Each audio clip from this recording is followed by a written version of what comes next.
Hey, what's up, guys? We're back at it with episode 10 of the 1 gold to 10k flipping challenge. For those who are new, the rules are on screen as per usual. Last episode, we were able to make a big push towards our 10k goal, and I'm hoping this week we'll be able to finally complete it. The plans for this episode will be to hopefully sell off our jewel crafting recipe we had snagged at the end of last episode, and just get rid of as many items as possible. I think if we can sell off the recipe and our remaining flasks, as well as a few other miscellaneous items, we'll be able to get to that 10k mark. Anyways, enough talking, let's get to it. Okay, so we're starting off the episode with 250 gold of sales from the items we posted back up at the end of episode 9. Looking through quickly, we did not sell our jewel crafting pattern just yet, and we have a bunch of shadow dust and flasks coming back in the mail. We did manage to sell off quite a few qualifying armaments, with about a 2 gold margin on each one, so that's been a solid flip over the last week or so.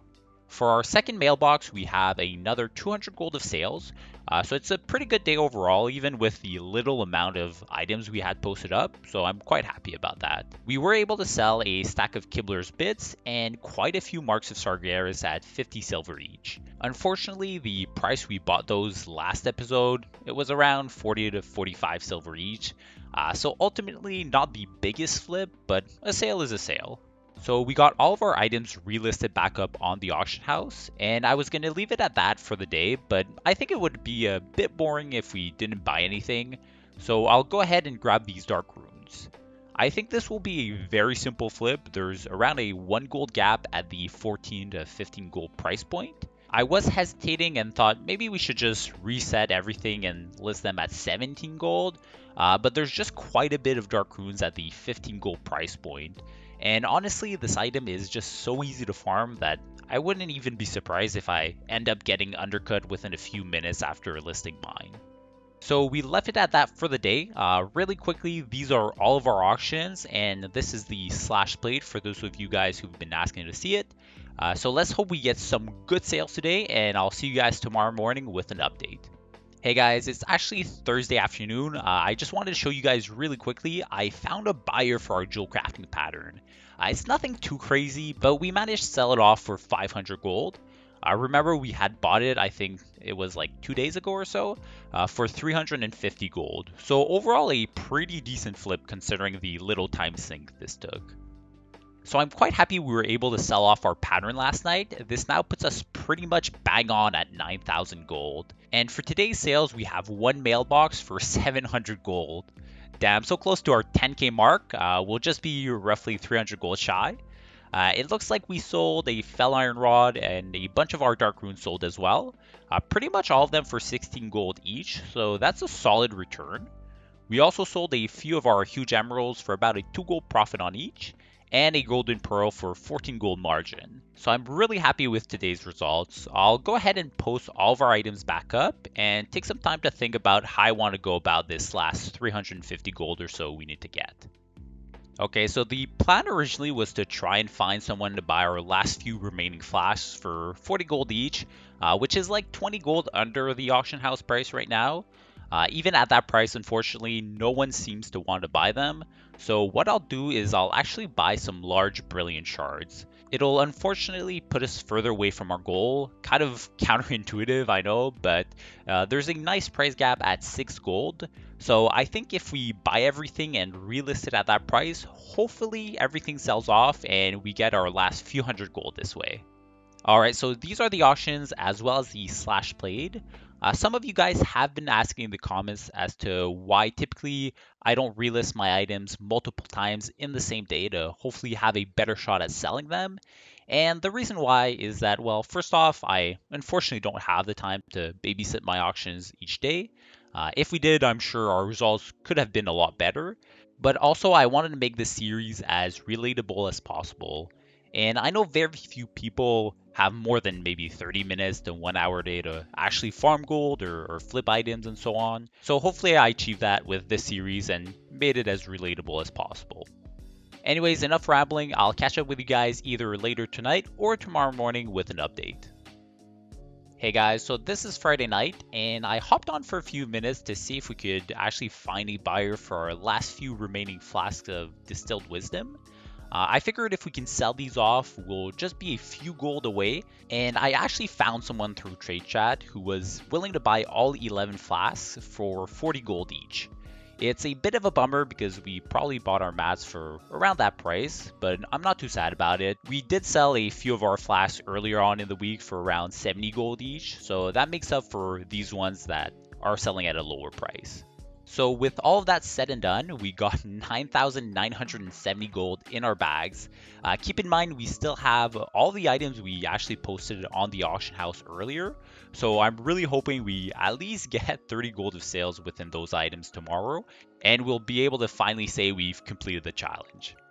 Alright, so this clip was actually taken quite a few weeks after the previous one.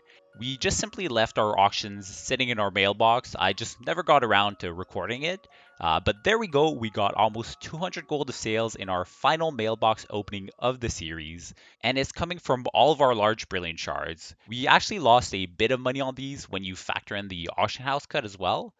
So overall, a few lackluster flips to close out the series, but all in all, it was a heck of a journey. With the series closed and done with, I figured it would be interesting for myself and hopefully for you guys as well, just to take a few minutes and go through my TSM Ledger and kind of discuss which items were our biggest winners, which ones were our biggest losers, and so on. So looking at the TSM Ledger, I went ahead and filtered it through the resale tab, as most of our flips will be accounted for within that. And as you guys can see, we made almost 7,000 gold from simply relisting items. The rest of the 3,000 gold is simply flips that were modified in some way. And by that I mean items like Motes of Life that I converted into Primal Lives, for example, or the flask that I had someone craft for me. These sort of items aren't included in here, since the final product that was sold was not what I had originally bought. But this will give us a good idea. So first and foremost, looking at our biggest single item sellers, it's pretty clear that it was mainly the recipes. The Major Mage Blood was definitely the biggest one by far, with a 273 gold profit, but all the other jewel crafting recipes I ended up flipping had a pretty good return, and even the Solid Star Balloon one, we flipped this one twice actually, for a 200 gold profit on average for each one. Now, if we look on the flip side of things, our losing flips, surprisingly we really didn't have too many failed flips. I think by far the worst one was the Primal Mooncloth. We ended up losing around 4 to 5 gold on each one, but we ended up flipping 10, so we lost almost 50 gold on this item alone. And other than that, most of our other items we ended up losing gold on were mainly the recipes we bought from vendors that didn't actually end up selling, so we had to ultimately vendor them and lose a bit of gold there. Another interesting thing I wanted to point out is that while some items made a lot less on average per each item, we did flip certain items quite a lot throughout the series. So taking our netherweave cloth, for example, we only made about 2 silver on each cloth, but we managed to flip well over 4,000 of this item. So overall, we did make about 80 gold from just this item alone. Another more impressive one was the Arcane Dust. This one we flipped 2,000 Arcane Dusts at an average profit of 43 silver each. So ultimately we made 870 gold from this item throughout this whole series. So it's just something to always keep in mind that while it's nice to be able to flip some items with big margins, because let's be honest, it is a lot more satisfying making a lot of gold off of just one item rather than just having a tiny amount of gold off of multiple items. But if you want to make some gold off the auction house, my number one takeaway from this series is just simply to stay consistent and take small wins. It doesn't have to be anything too crazy. Hell, you could do a vendor scan and probably make a good amount of gold as long as you do it on a consistent basis. And one last thing I did want to show you guys really quickly, just to be as transparent as possible. Some people were skeptical and thought I would be the one purchasing my own items on other characters just for the sake of these videos. Well, there you go. This is just a quick scroll through my sales, and as you guys can see, it's a lot of different buyers, so just trust me, I definitely did not bother making numerous amounts of alls just to make this series. Unfortunately, like I mentioned in some of the previous videos, I had already used this character as a bank alt, and I can't really remember what its slash played was when I started the series. However, just a rough estimate, this series was done over the span of 50 days. During those 50 days, I'm pretty sure I spent a little bit less than 1 hour per day actually setting up the auctions and finding new items and so on. But just for the sake of this, I'll round it up to 1 hour per day. So assuming this took us 50 hours, we would have been rocking a solid 200 gold an hour. So I'm quite happy with that, especially when you consider we just started with 1 gold. So those first few hours were really horrible in terms of gold per hour. But anyways, that's pretty much all I've got for this one, guys. I really do appreciate every single person who's been here since the very beginning of episode 1 supporting this series. A lot of you guys have contributed immensely with all the amount of support on the videos and all the helpful comments. A lot of the flipping ideas as well came directly from your feedback. So I really do appreciate each and every one of you. As always, thank you so much for watching, and I'll see you guys in the next one.